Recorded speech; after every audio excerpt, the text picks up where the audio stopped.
This is Emotion Art. Ever since our conversation with the Orlo and Kay, we talk about hot yoga around here quite often. But I want to tell you about where we go.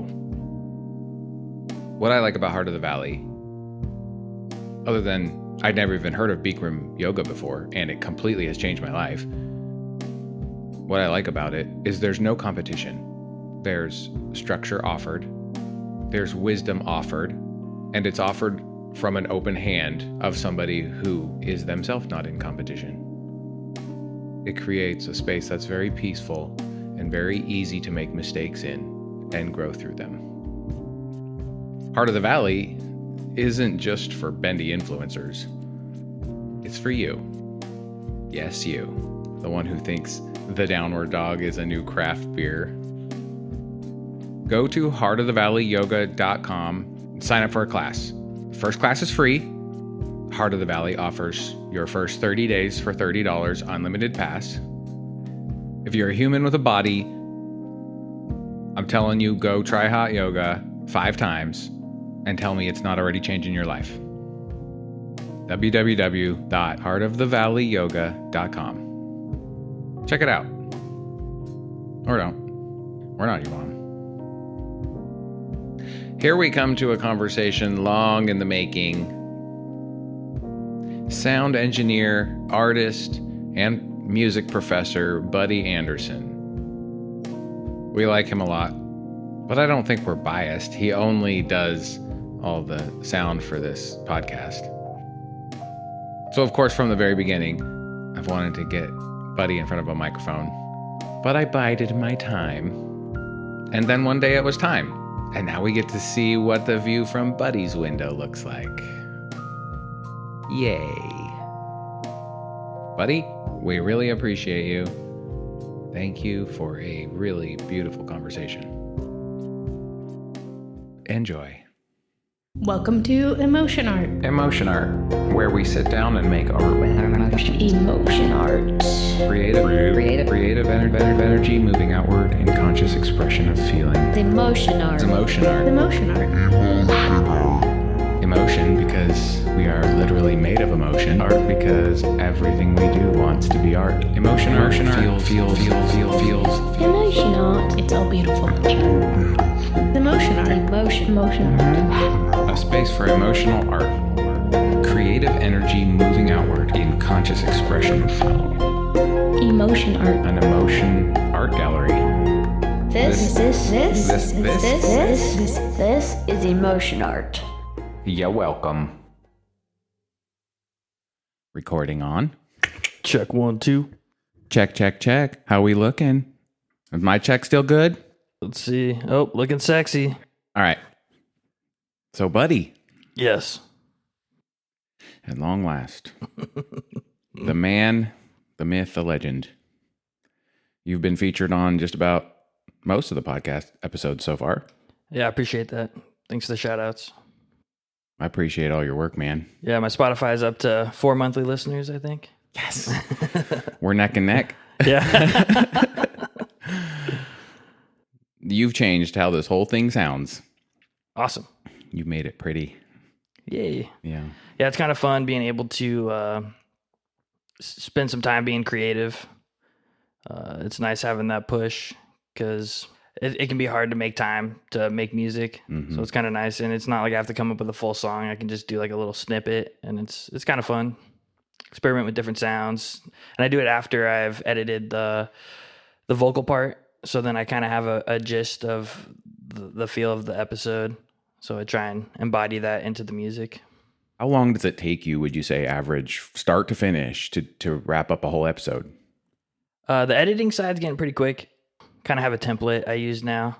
The music side can take anywhere from 2 hours to 4 hours maybe. Just depends. Okay. Uh-huh. Is that a lot of time? I don't know. You're literally making this music, like you're doing art. That takes time. Yeah. No matter what it is. Time, which we don't have a lot of You know, in this day and age. I mean, we all have exactly the same amount, actually. But we fill it with so many things. Yeah, there's just not enough time in the day to do it all. Yeah. So what else are you doing right now? What is keeping you super busy right now? Okay, yeah. So I do a lot of things. Piano tuning is the main one. So I do that Monday, Tuesday, Thursday, Fridays. And then I teach at LBCC. And then I work at the Oregon Trail Brewery. And then I also help run sound at the Old World Deli, which I ran sound last night for a St. Patty's Day event. So it was a lot of fun. Everyone being drunk and merry, singing some Irish tunes. It's a good time. And then getting ready for festival season. So that's starting up soon, which is great because it balances out with teaching, because then I don't teach over summer, but then I have all these festivals to do. So it's awesome. So what are you teaching? Music production and audio engineering. Okay. My degree I got from OSU is in music, emphasis in production, and then I minored in psychology. Really? Yeah. Like one of my very favorite subjects at this point. Nice. Yeah, psychology is a deep dive. Oh my God. Well, because it's a study of something that is so complex and so mysterious. The word "so" meaning more than anything else that I know about the human brain, but not the brain, but the software. Yeah. Does that feel accurate? Yeah, but there's different branches of psychology too, so you could just study the brain too. What branch? Where did you focus? I was just trying to figure out my own internal workings, and that's kind of the reason I was drawn to it. Also liked the idea of music therapy. I thought it would be cool, but then I realized that I do horrible in hospital situations, and if I was to be playing music within those realms, I would have to be clinical. So then I'd have to like be there playing a sad tune when somebody wakes up from like attempting harm to themselves or something, just like trying to soothe somebody who's in a really bad situation. And I think that would just tear me apart. I don't think I could handle it. So that's kind of why I didn't go that route. Plus a bunch more school, so a lot more student loans. So Oh my gosh. yeah, They get you there. I mean, we get ourselves, but there's almost no way around it in this day and age. Yeah, which is a bummer because we should all have access to growing our brain and the different fields that we're interested in. I definitely appreciate my education that I received, for sure. In music therapy, I mean, hospitals, institutions is only one sliver of the pie. You look at all the alternative, the sound healers, like all the different types of healers and stuff like that. I mean, how would you ever go into it kind of unofficially like that? Yes. Okay. Because music is my therapy. So I use it every day. You're like already there. Yeah. Yeah. That's fair. I get bogged down by how much I do. And I'm kind of a workaholic, so it's hard for me to step back from things. But then I'll reconnect with music. Like I'll go to open mic and I'll just sit there and listen to everyone like pour their heart and soul into a couple tunes. Not professionals, but they just do it because they love music. And then I connect with that. And then I'm like, oh yeah, this is why I do music, because it's awesome. And you're vulnerable, which is a challenge for a lot of people to be vulnerable. Like you're creating a safe space for people to be vulnerable. So that's definitely something powerful. Actually, like I asked somebody day before yesterday, I think. It was time to ask them, like, hey, I'm ready for you whenever you're ready. Like, let's get your story. Yeah. And their response was, ooh, that's so vulnerable. Yeah. And that's the response. Some version of that is what I get every time, even if the person doesn't realize why they have a hesitation. At the end of the day, I find everyone's either afraid they don't have anything interesting to say, or they're not going to be able to say it intelligently. I guess those are the kind of the two things. And I always say, yeah, well, how do you think it was to feel that way and start a podcast? I mean, we all feel that way. It's terrible. Oh, totally. And then when you sit down, you just talk. Yeah. Letting it happen organically, which is good. Like you don't have an agenda. You don't have notes ready to roll. We're just kind of sitting here talking. I have a notebook. Nice. Open that bad boy up. I'm going to open it up. Here's my notes. This is still from the first time I got this notebook, and that's the first page. Period. One day I'm going to put notes in there, but it's your emotionally support notebook. Yeah, I guess that's it. So I'm super interested in this marriage of music and psychology. Yeah. How did psychology change your relationship with music, or how did that part of your schooling affect the whole package for you? Well, I know it's helped me deal with different artists because we all know musicians can be like cats. So you got to like herd the cats. I think it just made me all around a better person just because I'm a little more patient with people. It kind of opened my eyes that people have hidden battles that we're not conscious of. So just taking more time.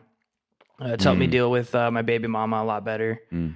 Also my son, and just relationships in general have benefited from it. I think the different levels of psychology in school too is kind of interesting because you start off and they kind of shove the DSM-5 down your throat and say like, this is the Bible. This is what psychology is.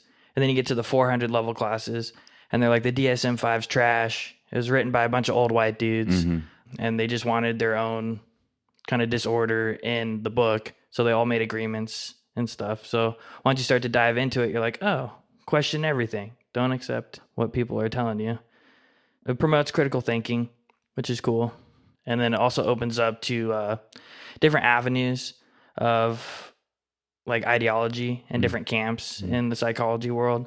So like you have like the biopsychosocial model, which it's like the insurance companies are all about. So you have to have a DSM-5 diagnosis in order to get funding from the insurance, which is a biopsychosocial model. But then there's other models like a traumagenic model, which makes way more sense, but it's not supported by the insurance companies. So it gets kind of weird. I think bureaucracy just kind of messes everything up. Traumagenic. Yeah. Things that affect you are potentially from past traumas that were out of your control. And I kind of like that model more. So within that model, I imagine psychology and philosophy overlap hugely. How do you feel about that? I'm probably not the best to comment on that. Okay. Just because I'm still pretty ignorant in that realm. What was your favorite aspect of the psychology part of your schooling? It was one of my teachers. I can't remember his name, which is a bummer because I would definitely like to give him a shout out. So if you're taking psychology classes at OSU, I'd definitely recommend this guy. His teaching style was awesome. My last class I ever took at OSU was a psychology class with him, and it was an experiment he was doing. So we only had one paper to write. There's like no homework, and then all we would do is have discussions in class, and I probably gained the most out of that. And there wasn't like a book, like we're following this guy's thought model, or no book, just the professor. Yeah, and it was a pretty intense class. I can't remember the name. Like youth disorder kind of stuff. Okay. So it was kind of a heavy topic. But every week we'd have to read peer-reviewed papers, and then we would get into smaller groups in the middle, and then everyone would be in a big circle around the small group, and then that small group would discuss the papers and discuss the validity of it and stuff, like poke holes in the studies. And then after they had like a 20-30 minute discussion, it would be opened up to the outside ring, and then we could ask them questions, and they were kind of the experts on this specific kind of topic. So it was definitely like another vulnerable situation, definitely a lot of anxiety leading up to it. But then once you are in the mix, you don't even think about it. It's like really fun and engaging. Because there's really no wrong answers. It's just a round table. Like, Yeah. how do we all feel about this stuff? Yeah, exactly. Okay. Yeah, it was really, really neat class. Yeah. Okay, I have to try one more time. Do you have a favorite book through the course of psychology, through the course of your studies in it? A favorite book, or a name that pops out of a thought leader? Anything like that? No is a fine answer. Yeah. Always. Yeah, I don't really know. Okay. Perfect. So my next curiosity is, how did you get started in this direction? I started playing trumpet when I was a little kid. How little? Elementary school. Okay. And I hated it. And I wanted to play the drums. And the band leader was like, no, you're going to play trumpet. So I was like, okay, I quit. So I just gave up. And then reconnected with music later in life, probably around like 18, 19. Started making like hip hop beats and stuff. Wow. So then I was making a bunch of beats. And then I lost my computer in a flood. So I lost like 200 unfinished tracks. I was devastated. And then I was like, okay, well, I just need to learn how to play instruments. So I'm not stuck to using technology. I can just play whenever I want, kind of thing. So then I learned the ukulele, and then hand drums, and then guitar, and then bass, and then keys. And then when I started going to school for music, when I was around 26, that's when I realized I was really bad at the keys, just because you're around so many people that are just amazing. So then that's when I really took playing the piano seriously. And that's when I elevated my skill set, and then fell in love with the piano and started working on pianos. Is that when you say you started learning theory, or was that you were learning theory all the way through? Theory is just a way we can all talk about music. Like the language of music. Yeah. And so I kind of view music more in numbers, but you can view music in letters, colors. People view music as like, oh, you press this note, it makes this sound. That's how I understand music. And so there's so many different perspectives. And then I think music theory is just trying to get everyone's various perspective on the same page. Which turns it into math. Which could be mathy. Because to my brain, all my life, I've been trying to start learning music theory and start learning notes. The only thing I've ever had any success with is shape notes, which is from my plain Anabaptist kind of barbershop quartet type 4-part. Yeah, totally. So they write their notes with shapes instead of position on the staff. So I was able to read that enough to be part of the singing groups and stuff. Yeah. But it's as good as I ever did, because every time it had the same feeling in me as if I was trying to learn math, which I would just break down in tears. Yeah. It's too difficult. And then watching Charlie interact with it, I actually don't even know if he can read music. Charlie's on a different level. He plays a song on the radio. Yeah. And then he can sit down and play the song, any part. Yeah. I don't even understand. Yeah, I remember giving him lessons, and I was playing arabesque for one of my recitals, and I played it for him. And the next lesson, he was able to play the intro part. And I was like, oh, did you get sheet music for it? And he's like, no, I just heard you play it last time, went home and figured it out. I was like, what? I'm jealous. Like, I wish I could do that. And even his music teacher, because I tuned the pianos there, was like, oh, Charlie's next level. Oh, at school? Yeah. The music teacher there is very impressed by Charlie. As I'm sure we all are. As are we all. We just pulled out. So I borrowed a cello from my brother-in-law. Nice. A while ago. And in all the chaos of everything, it's been, it's been comfortable and taken care of, but it's been unused. Yeah. And so we pulled it out last night for the first time. And he gets on that thing. And Angela's like, well, I remember from Mia's violin lessons, you should probably hold the bow a little to the side so you're not doing flat on the whole string part, because that makes it chatter more or something like that. And so he's just like, oh, like tilts it over a little bit, starts running that thing across the strings, and immediately starts picking out this classical piece. Yeah. Like I've messed around with it and made notes, and it just sounds like a little kid doing, and he just sits there and starts touching strings in different places, getting the sound, plucking a little bit. And then you see his eyes just kind of like light up, like he like gets this resolution in his face. He's like, oh, and then he just starts pulling the sound out of it. It just blows my mind every time. And I should expect it, but it's still shocking. Yeah. It's a proud teacher moment for sure. Because I honestly can't take any credit for his skills, because he just has it innately. But you gave him some language and some direction for it. Nice. At least a comfortable space for him to explore. You know, when he was young enough, you boosted him, dude. I watched his transformation through that. So you don't have to take any credit if you don't want to, but you're certainly a part of it. Nice. I definitely like teaching. I never thought I'd be like a teacher in like a school, but it is fun to come up with different assignments and like do it in a creative way to where it's not like, oh, this is how you use a microphone, this is how you gain stage. Instead, it's like, oh, we're doing all that, but you're also going to be beatboxing. And then we're going to chop that beatbox up and transform your voice into a drum machine, essentially. So it's kind of fun. How do you feel about diving into your past just a little bit for Yeah, I'm down. point of reference? Might need to crack this brewski over Please here do. for that. If I have to edit half of an episode out, great. Like, let's just have fun, do what we want. Do you have an opener? The DeWalt knife that I always carry in my pocket for work. Cheers. Cheers. One of the things I'm trying to learn is that unlimited silence is the easiest thing to edit out. Mm-hmm. The last interview I did was with David Bacon.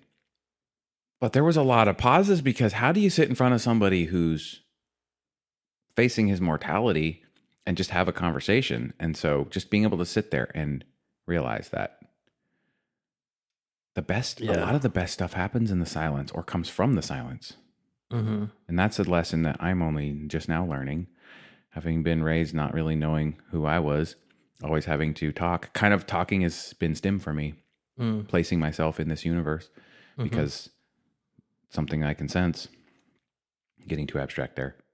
Yeah, well, silence is a big part of music too, because it's not just about the note you play, it's about the space in between the notes. And in jazz too, it's all about the notes you don't play. Okay.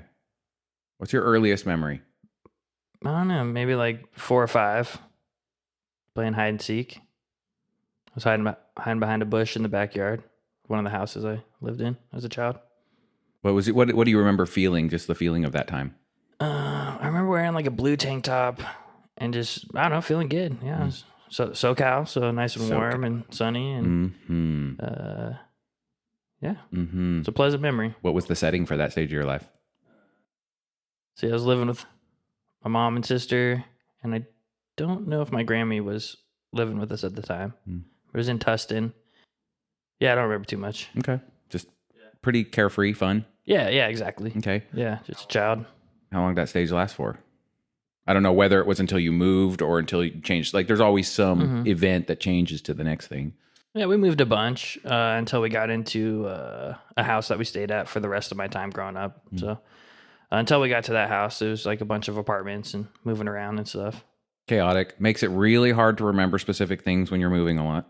Yeah, totally. Everything's always changing. Yeah, I remember like connecting with neighbors and then they would move away and feeling sad and stuff. But yeah. Oh, yeah. What was your friend circle like? I always had my sister, and she was a big friend. Still is. She's like my best friend now. Yeah. Yes. She's cool. Yeah, she's cool. She always like made sure I was a part of everything. Sweet. So I'm thankful for her for that. I was always the little brother hanging out with a bunch of older kids that were her friends, and they were all really nice and supportive. And that house that you ended up in, that was still in SoCal? Yeah. So when did you leave SoCal? 2009. I moved up here. How old were you? 19. Okay. Oh, that's like right after you really got serious, like got back into music. Yeah. Yep. Oh. Yeah, I was not doing good things down in Southern California. Just kind of partying too much and didn't really have focus. Had a bunch of jobs, but was still poor. Living at home, wanting to be, have freedom and stuff. And yeah, and then Allie was living in San Francisco. Then they ended up moving to Corvallis. And so then they bought a house in Philomath and then had an extra room. And so they offered it to me to escape Southern California. So I was like, sweet. So decided to take that up and moved up here. And it's been good. So how long you been in the Corvallis area now? Since 2009. 15 years maybe? 16 almost. 16 years? Okay. Yeah. Okay. Yeah, I stopped getting haircuts when I moved to Oregon. Yeah, you got some long dreads. Yeah. So cool. Nice. Yeah. Nature took care of the dreads. Nice. I just had frizzy curly hair and then it just dreaded on its own. So. Oh, you wear them well. Thank you. Yeah. Yeah. I like it better than the frizzy fro, but I can imagine. yeah, maybe one day I'll go back. Never know. Maybe one day I'll let my hair dread. You never know. Yeah. I tried. I mean, I went and pierced my ears. I was starting to gauge them out, and I was Nice. like going that whole direction. And then I pushed too hard. Ended up blowing out one of it was just it got bloody and it was just a mess. Yeah. And I was like, well, I thought I was being careful and doing the right things, but I was so frustrated that I just said, no, I'm done. Just done. Yeah, my son used one of my ears when he was a baby as a swing, and he blew it out. It was super painful. Ouch. So I just went down a size, and then it healed up, and then I think it took maybe 2 or 3 years before I had the courage to try and go up a size again. But I used a technique that my friend told me about where you just put a little bit of plumbing tape around your gauge. So then you're just slowly bringing it up, and then every week just add a little bit more. Oh. And then in about a month, I was able to just pop in the next size up. Okay. So it wasn't too traumatic to my ear hole. Now they're the same size again. Mm-hmm. And they're pretty big. 3/4. I don't even know that I got quite to 0. Yeah. Yeah, it's just fun. It is fun. Sometimes we need that release, Yes. you know. Like when I got my lips pierced, I guess just one lip, but pierced twice. I was needing like a release in life. You know, I was like serving tables, and then I had a customer come in, and she had it's called a spider bite, which is funny because I hate spiders. I'm an arachnophobe. But she had it, and it looked great. So I was like, okay, like I think I'm going to do that. So after work, I just went to High Priestess, and then Tiger, who was working there, they did my ear piercings like way back in the day. So it's kind of cool to have the same person pierce my lip too. And then just popped them in and felt good.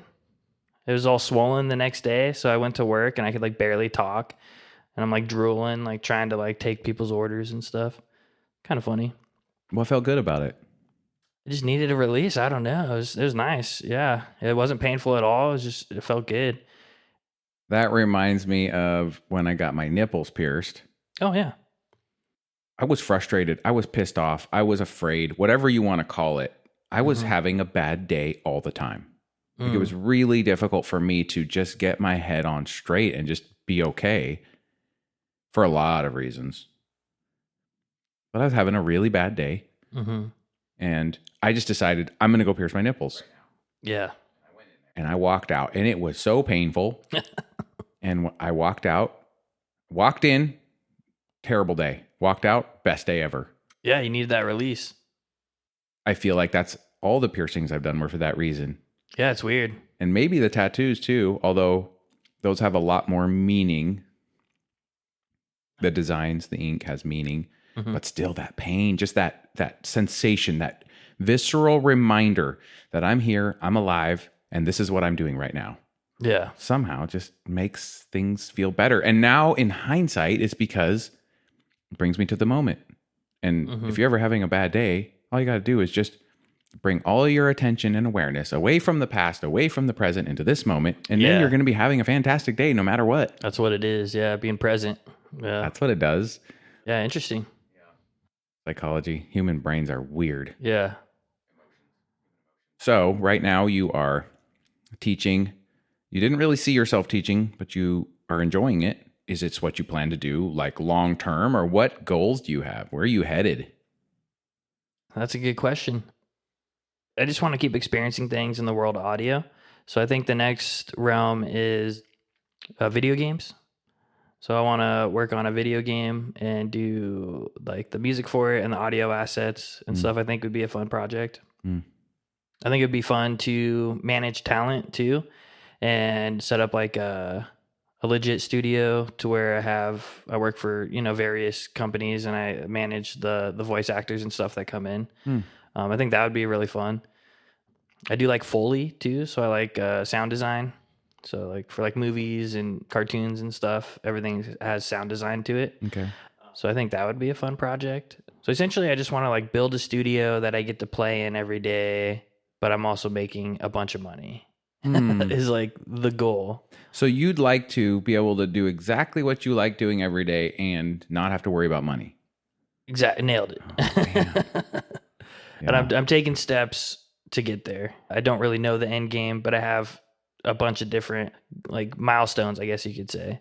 And so I have a plan to get there. So I know I'm going to achieve it in like a 5-year period. Like I just know I'm going to do it. Even if people say I can't or like don't believe in me, which is weird that like people in my own family will say that shit. And it's just like, what? Okay. But then I have other people in my family that are just like, oh yeah, we believe in you. It's going to happen. And I just keep telling myself it's going to happen. And I'm executing the plans that I set in place. Could you give me an overview on like your milestone? Like, do you have like a couple of things that you're like, okay, this and this, or what milestone have you passed, or what's the next one? Yeah. So I'm right now I'm trying to build my portfolio, because if you're applying to any job in the audio realm, you have to have a portfolio to send them so that they can see your past work and stuff. So right now I'm beefing up my portfolio. And for that portfolio, it's a website that I'm designing. So I need to get some good pictures, and I need my home studio to be like really well presented. So that's where I'm at in that process, is creating the sound absorption panels. Got those pretty much done. And then I need to get those hung up, and then I can get some nice pictures, show off my gear, all my instruments and stuff, add to the portfolio. So it's like one thing after another. So right now I'm in the designing my studio so that it's functional and like well presented, essentially. I mean, you probably have or are building a network of contacts for all these different things, like for getting pictures. How are you going to get that? Are you just going to hire somebody when the time comes, or do you know people who do it? Maybe other people who are looking to portfolio up? Yeah, right. It could be. I do know a few people. I know some I can't afford just because they're already at such a high level. Yeah. But I do know a few people that I could potentially do some high quality images. I might just try my own too and see how that pans out. But I definitely know there's a difference between an iPhone picture and like a professional picture. Like I was tuning a piano for a gentleman who does like advertisement videos specifically for breweries. And he's in like the crazy expensive realm. But he was just like, hey, do you mind if I take some pics while you're tuning? And then I'll send them to you. He's like, yeah, you don't have to pay for them or anything. You don't have to give me a discount.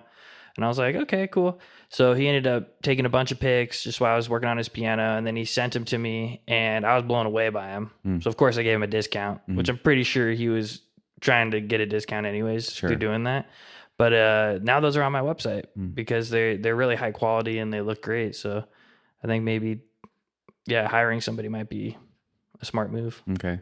Does this podcast have any part in that portfolio? Oh, yeah. Okay. Yeah, because that's one thing I wanted to ask you. Like, why did you take this on?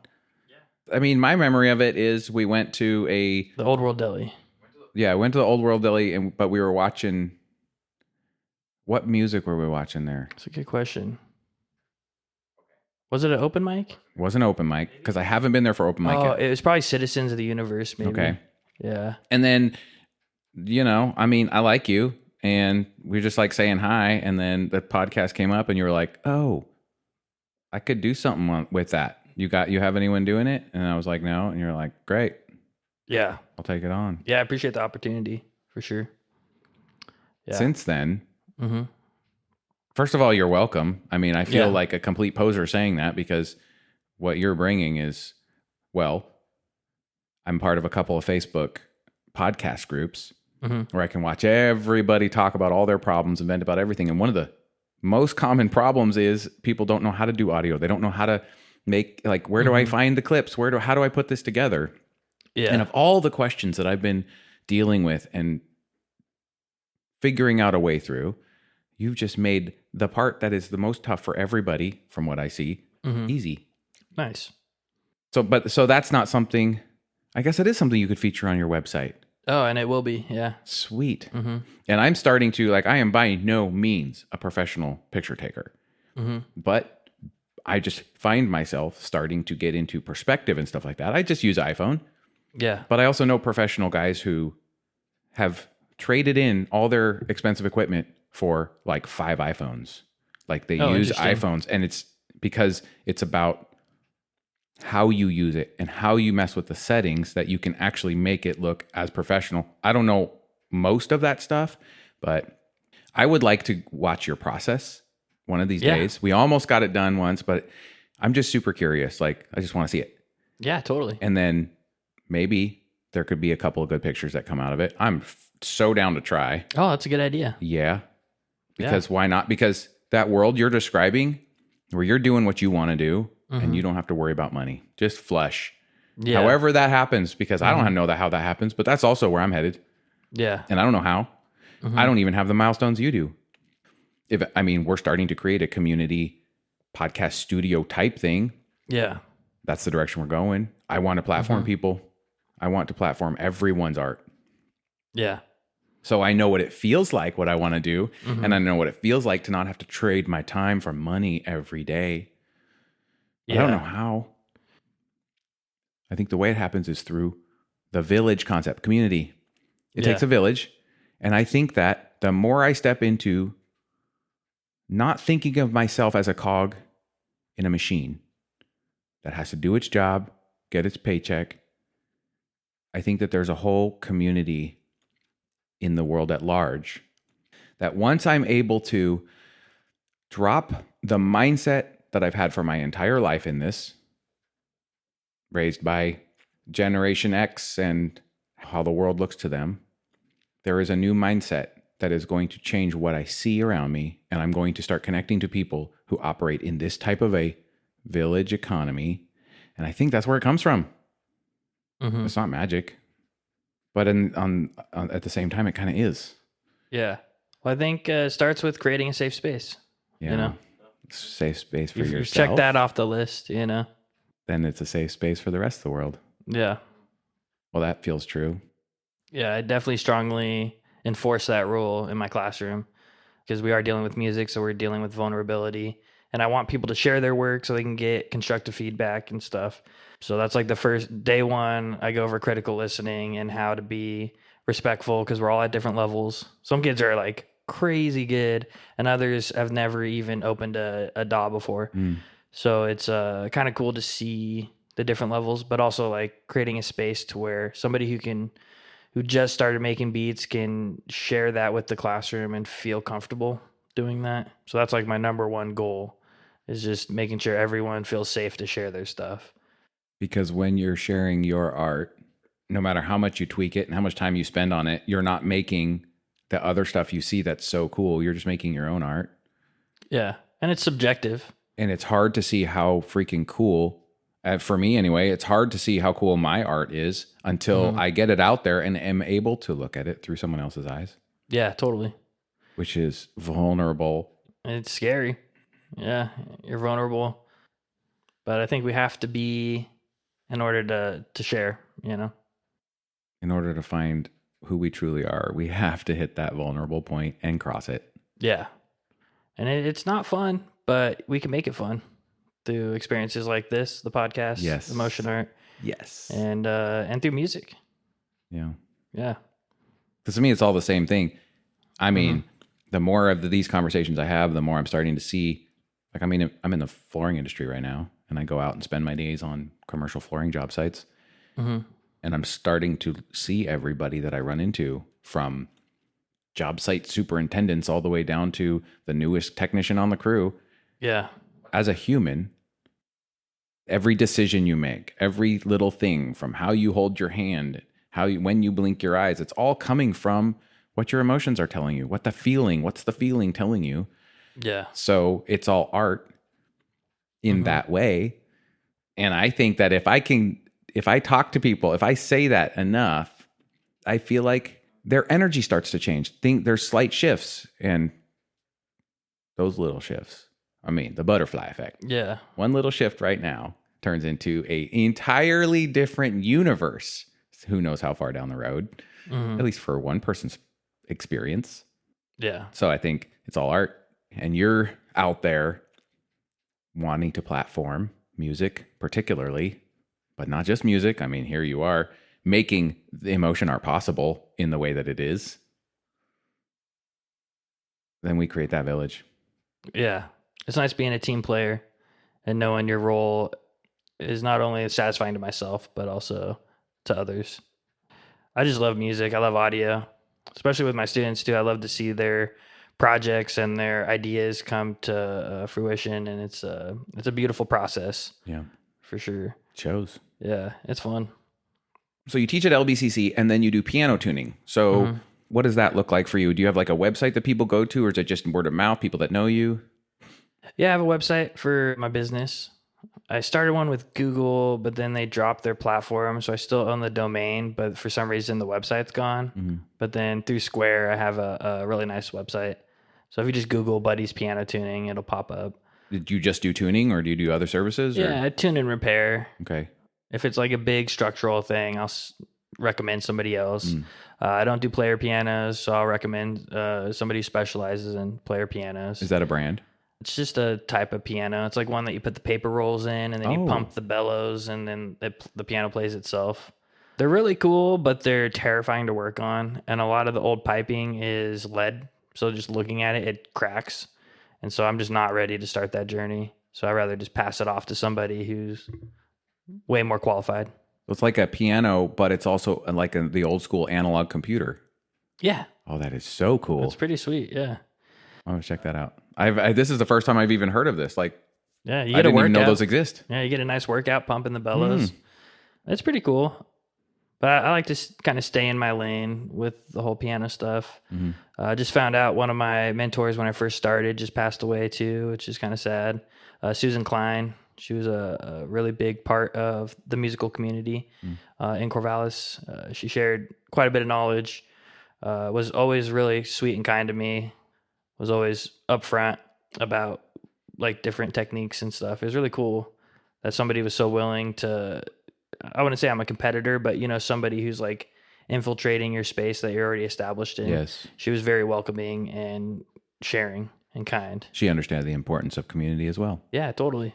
World needs more of that. Yeah, for real. And then with your studio plans that you have, I mean, it sounds like you're kind of going in that direction. So what I kind of am imagining is some sort of a studio space, whether it's in your house or eventually you probably want to have like a whole space. Yeah. That is controllable and for whatever an audio person wants everything controlled for, people can come in and record their music or with their band.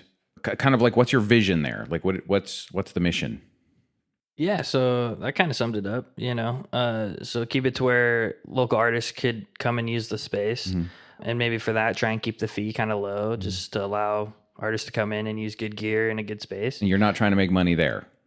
Yeah, that might be one where I kind of more of a community service. Okay. Still take, payment and stuff, but maybe at a lower rate. If I do more like managing talent type stuff, then there I can make some good money, and then also get to work on some fun projects, and then also just use the space for myself and create my own music, but also music for other projects and stuff. I just think it'd be fun to have like a playground, essentially. You're making the space you want to play in a way that can facilitate other people who want to play. Yeah. So where do you see the money coming from? I think that you were like, I don't really know, but that's the managing talent stuff, I guess. I'm kind of answering my own question. Yeah. So all the stuff I'm saying though is actual jobs that are out there right now, and they pay close to 6 figures. Okay. And so there's definitely some really good jobs out there right now for audio, especially with your credentials. Trying to get there. Yeah, for sure. But you have the base, you have the paperwork, you have I have a degree. The degree for it. Yeah. Yeah. But I think life experience is more important. Sure. And I think soft skills are more important, because I'm a fast learner, but it's hard to teach somebody how to communicate with clients and be on time and stuff like that. Something I really strive for. And being honest in what you can and can't do, I think, is a good one. That's how I am with piano tuning too. I'll let people know exactly what I can do and what I can't do. And then I'll let them know too if I'm like in a gray area where it's like, I know I can do it, but I've never done it before, or, something like that. Or like, I've only done a few key tops that I've changed, but I can do all of them for you. I just don't know how much time or cost and stuff like that. And then people still be like, okay, go for it, Are you doing any of the talent management? It's like I'm actually trying to get an idea of what that actually looks like. Like, what kind of talent? What kind of talent do you want to manage? It would just be job specific, so whatever job I could get, essentially.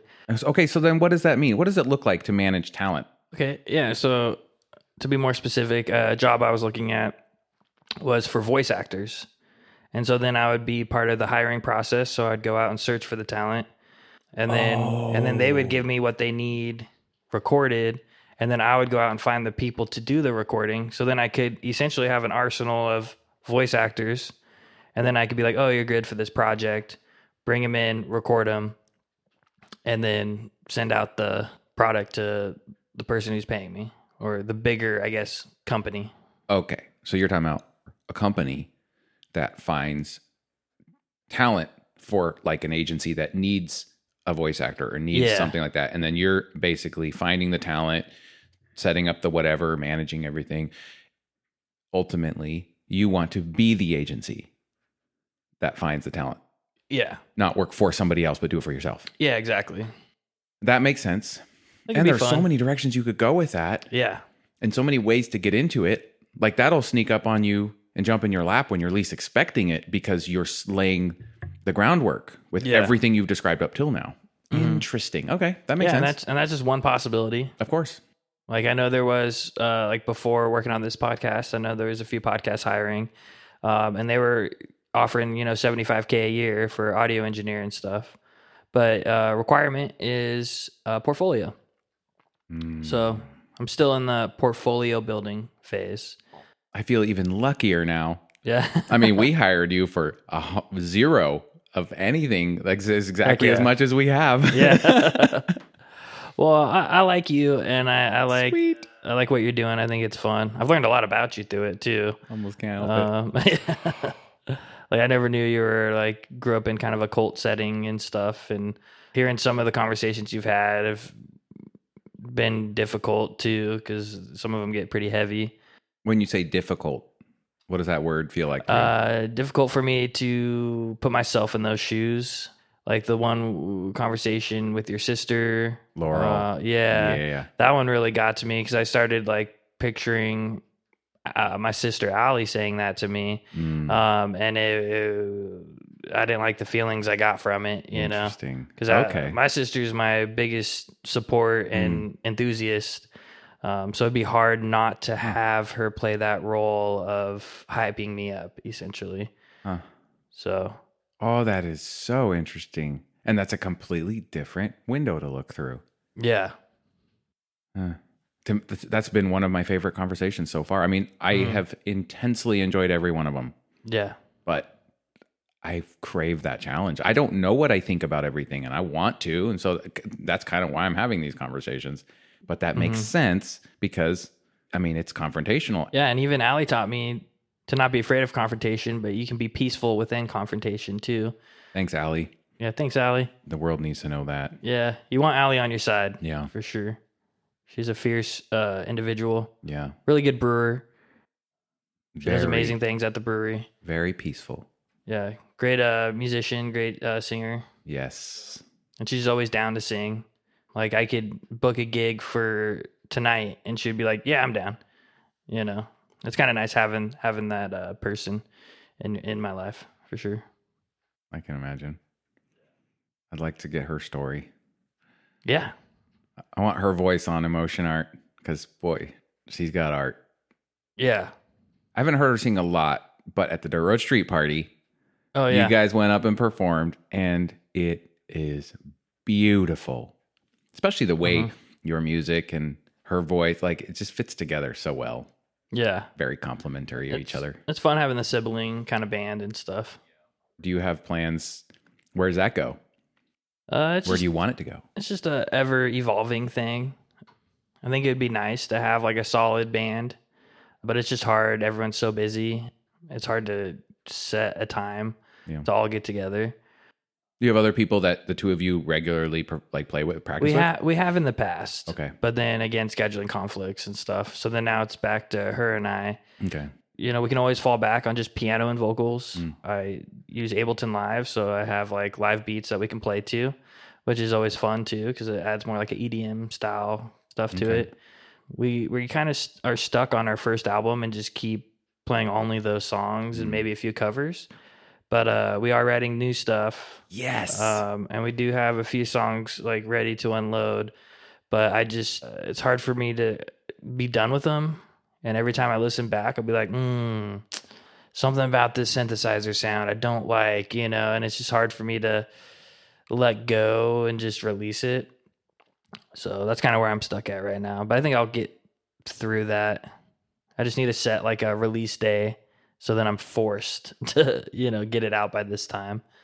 But again, I think it goes back to me just needing to finish my studio at home so then I feel comfortable in that space to mix and just get these projects out. I watched a documentary or something. It was a song, a very famous, like famous artist, famous song. And it was in its like 90th, like it was in an insane number of tries to get this thing right. Okay. And when they released it, it ended up being the second try. The second version is the one that got, you know what I'm talking about? Yeah, I saw that video or a clip of a video like that. I don't remember where I saw it or what. But when I started this podcast, I didn't know how to edit. I didn't know anything. And I had to just say, this doesn't sound good. There's nothing interesting in here. I don't know if anyone, whatever, and just do it anyway. Yeah. Eric Godsey is a podcaster that has been very formative for me. And he has a concept that he probably got from somewhere else. I don't know, but I'll give him credit, that he calls death cookies. Yummy. And when you have something that needs to be done and you don't do it, you know you need to do this and you're not doing it, it becomes a death cookie and it starts to siphon away this little trickle of energy out of you. And for every one of those death cookies, you're pulling energy, and it actually takes away from what you can use to accomplish the things you want to accomplish everywhere in your life. The good news is, the minute you take that death cookie and just mow it, eat that, get it down, not only do you get all of the energy that's been siphoned off, but you get interest on it. Nice. You get supercharged. Everything speeds up. You hit another gear just simply because you ate that cookie. You release the song. You release the album. Yeah. Not good enough, great, because guess what? You're going to have the next one and the one after that. You're going to forget about this one. It's just going to be a distant memory, like awesome, fun memory of the past that you're working on this now. And as long as you hold it as a death cookie, there is no this now. You just have to keep on going back to that same death cookie. And challenge complete. Thank you for listening to that. Heck yeah. I think I got a pile of death cookies. Try to eat one. See what happens. Yeah. Oh, yeah. Ready or not? Every now and then I mow on some cookies for sure. I don't know. I saw somewhere somebody talk about not setting your ideal day for your most productive day. Keeping your most productive as oh, that's awesome, I achieved that, but not have that be your standard type of day. To try and even a day where you're kind of failing or not feeling your best, maybe make that your standard day. So then when you do achieve more productivity, then all of a sudden you feel good, versus you can't constantly achieve that high level of productivity. So then you start to feel bad and you beat yourself up, which is kind of like the death cookie, siphoning your energy. It happened to me recently just because the end of term's coming up and I just had all the stuff piling up with school and just kind of weighing down. Plus I'm super busy with all my other stuff, but it's always in the mind kind of eating at you. And then I got a day where I didn't do a tuning in the morning. So I had the morning off and I slept in, woke up, felt great. And then 2 hours, I hammered out maybe 10 things on my to-do list. Yes. And it felt so good. And then I went to class and had an awesome time in class and then just felt really good. And I was like, awesome, this was a really good day. I'm not going to make this my standard day, but today was a really good day. And I think also just taking my time in the day, in the morning, making my coffee, sitting with the birds for a minute, just kind of not instantly going to the grind, but then, yeah, it was a really productive 2 hours and it felt really good. That's sitting with the birds. That's the most important part for me. My energy goes into spaz or manic, maybe you could call it manic mode, where everything is just starting to spiral out of control around me, even though nothing has changed. Yeah. It all feels like it's spiraling out of control. And all I got to do is just sit with the birds. I call it stepping sideways. I just step sideways. Step sideways out of the stream of thought that is following the arrow of time. How about that? Yeah. Step sideways into this moment only. Nothing else exists.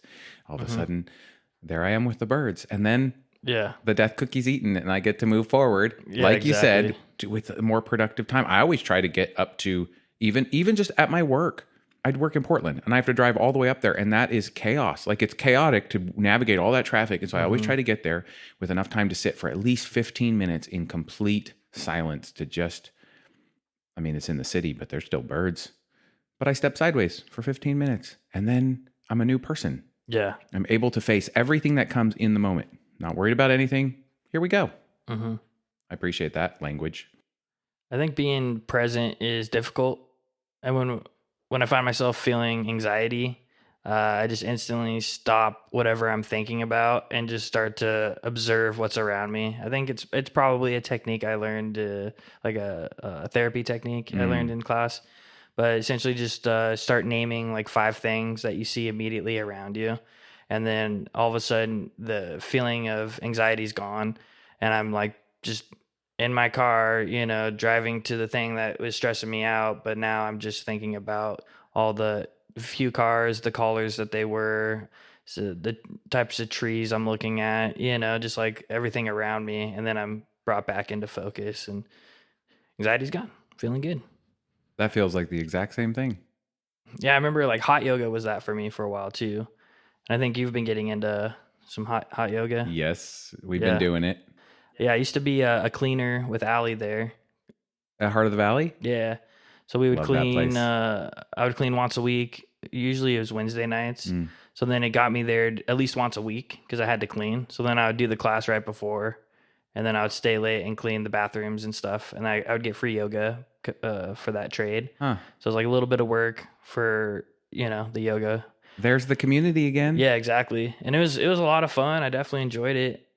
It's also miserable. It's a head game, bro. Oh, it's intense. The feeling you get though is like pure euphoria afterwards. And there's no It's hit definitely a workouts and like crazy. It's not like the competitive nature that a gym is. I just try and stay in the room. Yeah. Is the biggest thing. You can lie down the whole time if you want, but if you stay in the room the whole time, you win. You get the benefits. Yeah. Mhm. And that's the only way to win is, did you benefit from it? Then you won. Yeah. It's the first time in my life that I have found a workout, have found any kind of physical, like organized physical exercise that I crave. Like I look forward, even though I know I'm going to get my ass kicked. Yeah. Because what I'm now learning is what you eat, when you eat, what you drink, when you drink is so important. And if I go through the last time I went, I had been running up and down stairs at the new Knight campus building in Eugene. Like we're doing flooring there. And so I'm there nice. like for most of the day, running up and down stairs, sweating. Some of the floors are hot and some of the floors are cold. And it's just like, facilitating all these conversations. My head is just, running 90 miles an hour. And I didn't drink very much water. Yeah. And so I drank plenty on my way back over. And then I went to the hot yoga and I made it through the first, few poses. And then I started to my vision went out, my stomach. I was just and I had to lay there still for the whole time because I was like, if I move, I'm going to pass out and throw up. Yeah, exactly. And it's all because I didn't drink enough water throughout the day. Yeah. Like you can't fake that stuff. I can't just power a bunch of water. Same with food. I have to plan ahead. And when I do, I'm not good at it yet. I can barely even do the pose. Like I'm still working on the platform, but I can make it through the whole thing and find the stretches at least. Get that little bit of stretch. I'm like, oh, there's a muscle I've never met before. Hello. And not just be laying flat on my back, still benefiting immensely. I'm learning that part. Yeah, it creates mindfulness because like you said, you got to be mindful throughout your day of what you're ingesting and how much. Like the first time I went to Bikram, Allie was going and she was like, hey, you want to do some yoga? I was like, sure. But I was like 2 beers deep and I think I ate like 3 bags of gummy bears. I think I was still like 19, maybe 20 at the time. Okay. So I was just like, oh yeah, I'll do some yoga. And I thought I was going to die. I definitely had to leave the room a few times and, puke and shit my brains out. And then being like, Allie, like you evil person, why didn't you warn me? And then I don't think I did it again for a couple of years and then refound it. And it was a great experience. Yeah. And it became very crucial part of my life when I was going through some transition with relationship stuff. And it was definitely helpful to get out of my head and feel good and community. Everyone's nice there. And yeah. And it's been a while since I've been back. I got a couple free passes in my wallet, so I need to go in and reconnect with it. Heck yeah. Sure. Who knows? Maybe you'll see me and Angela there. Yeah. And sweet. Who knows who else? Nice. And plus there's a lot of people that I see people that I know from the community. That is definitely a community minded space. That's also one of the things I love about it. One of these days I want to do an episode just on Bikram yoga so that I can explore my experience because I'm just starting, but I've already had such incredible experiences with it. I want to dive into those and really understand what's happening in my body. And I know there's plenty of people out there in the world that are just like me, never learned how to take care of, or even that they really had a body. Like this is just one aspect of you. that needs to be accepted and loved. And then it will tell you what it needs. Yeah. And you have to move it. And you have to, that's one of the Yeah. things it needs. And once you start moving it, and when you stop, it's going to say, what are you doing? I want to be moved. It's time to go. Yeah. And your brain starts to play along and say, this makes sense. And now I'm not afraid to move it anymore. But I want to explore that whole process inside me so I know myself better. So It's a never ending I'm journey. going to do it one of these days. Even Yeah. even if it's just me and Angela sitting and talking about it. Dude, Yeah. I would love to interview Elizabeth. I think she's the Yeah. one that Elizabeth owns would be it. great. Every time she teaches, it's like she's feeling what's happening inside me and just giving the one word you need to just tweak. Like, I'm feeling anxiety because my muscles are about to give out and everything's going like, it's like, oh no, I can't do this. And then she's just like, so turn your whatever a little slightly. She's not talking to me. I'm sure she's not talking to me, but it's exactly what I needed to hear. Yeah. And since the first thing I'm focusing on is that focus on just simply being present. Like, I let my body do what the body things. It's miserable, so I don't worry about it. And then as she says words, basically the brain hands the words off to the body and the body immediately adjusts a little bit. Yeah. And the problem is solved. It's just every time, it's just this feeling of thankfulness. There's somebody who, it's the village again. It's somebody who knows something I don't that can help me through this, over this one little hump. And it's just great. Yeah. So she's the perfect person for having that kind of a studio. Totally. And I'm thankful she's doing it. Yeah. Yeah. And I'll get her on Emotion Art someday. Heck Have you had a class with Colin? Is Colin still teaching there? I don't know. I really like Colin. I go very sporadically. You know, sometimes I miss a week and then I'll go a couple of times in a row. And, you know, I'm just trying to get in the swing of things, but my schedule's Yeah. so crazy. So it's possible.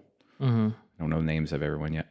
Yeah, I think I would have to be a cleaner in order to force myself to be regular every week. But I think I've only done it like maybe 2 or 3 times since COVID. Because once COVID hit, Everything got hard. yeah, they shut down. So then I lost the cleaning position there essentially.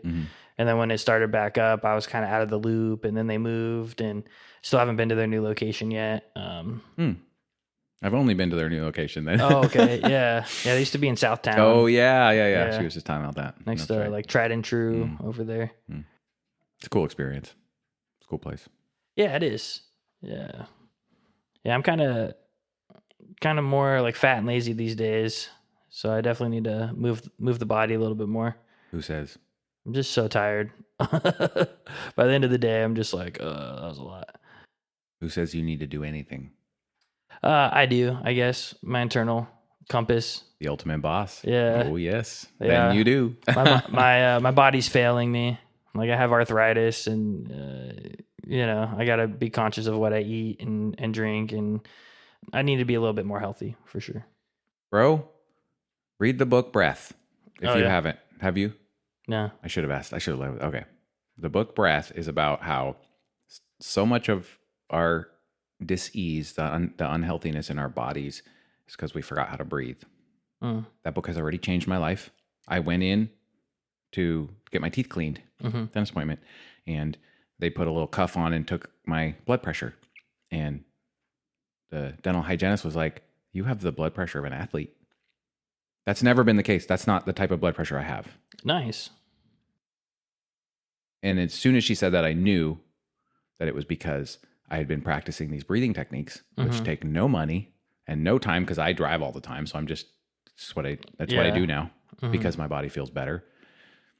And my lung volume has increased Nice. hugely. You doing like Wim Hof stuff? Nope. I don't like that violent, Yeah. destructive It stuff. is kind of violent. Yeah. To me, it's just like drugs. Like you're altering the chemistry of your brain, and it's very useful for some people, for some situations. I've tried it. I don't like it.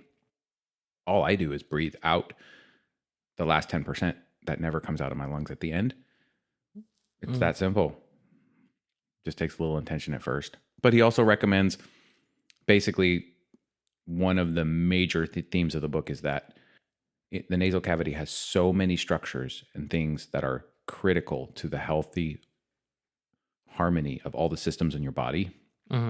And our bodies have learned to breathe through our mouths rather than our nose. So you don't get the benefits of the air passing through all these systems, but also you get a negative of untreated air, because it also treats the air, moistens it, Yeah. temperature, get Filters it a shocked little straight to bit. the lungs. Don't get the same value. Yeah. I think in yoga, they talked about how it triggers like the fight or flight kind of Yeah. thing in your body too when you breathe through your mouth. Yes. So when you breathe through your nose, it lets your body know that you're okay. Mm-hmm. Even if you're in a super hot room, sweating bullets. Yep. I use it constantly Mm-hmm. in hot yoga. Everything he talked about in that book. And I'm recommending it to everybody because even if you don't need it, I mean, if you ever want to be a deep sea free diver, Yeah. just simply following the simple practices that he's got changes how long you can hold your breath for. So, well, to me, why not? But highly recommend breath. Yeah, I'll check it out. It's the thing we take in more than anything else Mm-hmm. throughout our life. Whether you're conscious of it or not. And he also says that we focus on oxygen, but it's carbon dioxide that's more important for your body functioning, your carbon dioxide levels, because if your carbon dioxide levels are too low, you actually are not able to use the oxygen you're taking in. The carbon dioxide is what triggers whatever the exchange is that pulls the oxygen into the red blood cells. That's cool. Whatever. Science. Pop science. Yeah. Whatever. Look at it like that, but it's helped me a lot, and I've watched it change already since we've started reading it not very long ago. I've watched it start to change lots of lives around me. So, and it doesn't cost anything, so why not? Yeah, recommend that's it? nice. Great. Super. Oh, yeah. I feel like this has been a solid conversation. Fuck yeah.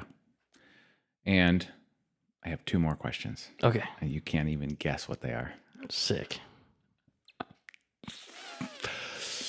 What are you most afraid of? Spiders.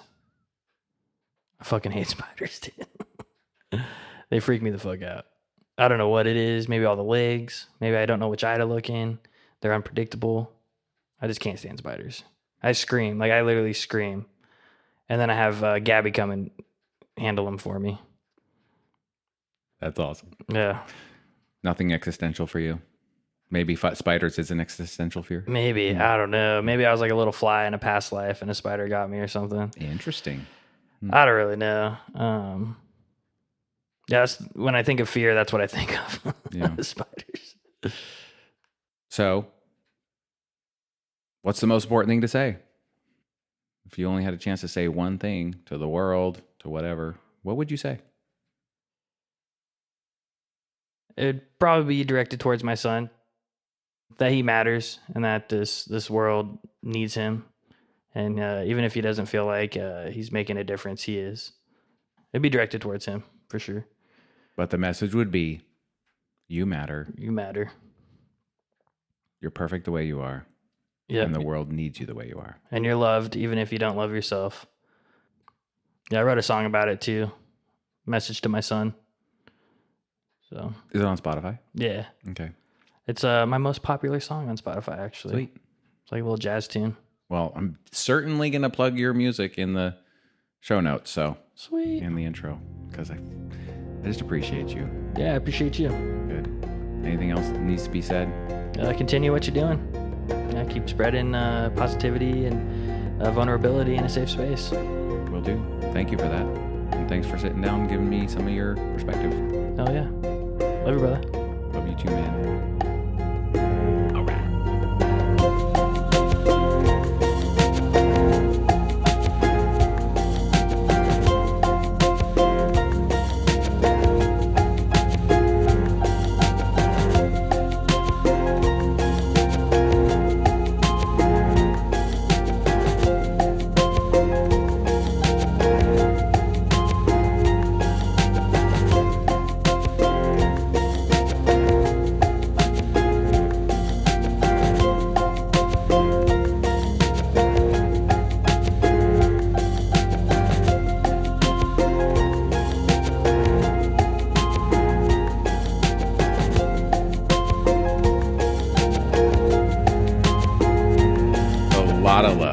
Deep thanks to Buddy Anderson for his original music and audio engineering.